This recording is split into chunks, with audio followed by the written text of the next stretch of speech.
looking after your rhubarb in autumn and winter time. Welcome to Gardening with Ben. Yes, it may be dormant, the rhubarb, at this time of year, but it's a vital time to give it the food, the energy that it needs, ready for next year's growth.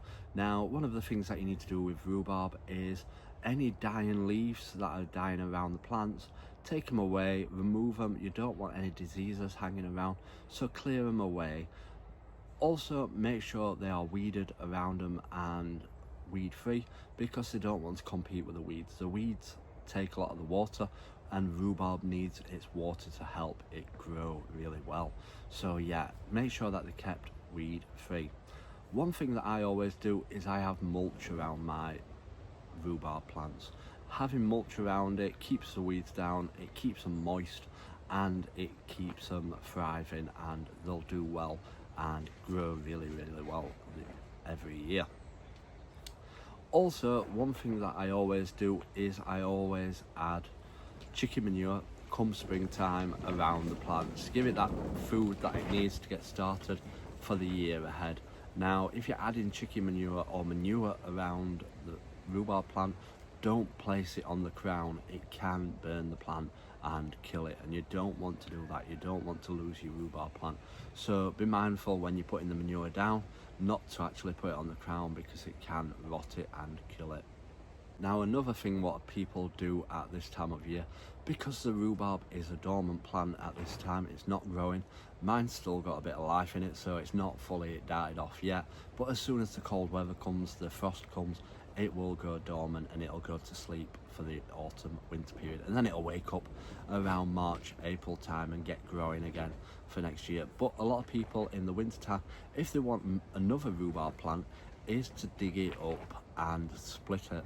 Now, you have to do this when it's dormant period, because if you're doing it during its growing period, it won't take very well. So do it while it's dormant, and when you're digging it up, make sure you be careful with it, because the roots on a rhubarb are absolutely massive, and you don't realize how big rhubarb roots are. They really are big. Now, when I did my rhubarb area up, I cleared all of it out, I dug it all up, and now I've got about 20 plants growing on my allotment. Yes, you can never have enough rhubarb, it's expensive to buy, but yeah, it's a great time to dig it up and divide it if you need be. And to divide it is pretty easy. You get the root up and then just slice it in the middle, and you can slice it into 4 sometimes, and then just replant it now while it is dormant. But once you've split it, don't pick it in its first year, because it needs its energy to get growing again. Don't be tempted to harvest the rhubarb in the first year when you've split it.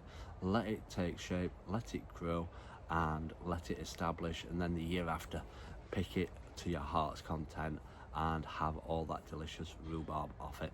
The same goes for if you're planting a new rhubarb plant this year. Don't pick it in its first year next year. Pick it the year after, once it's fully established. I know it's tempting to pick the rhubarb and harvest it because it's growing so well, but don't do it. Just let it grow and get established in its first year. So those are the tips of how to look after your rhubarb this autumn winter period.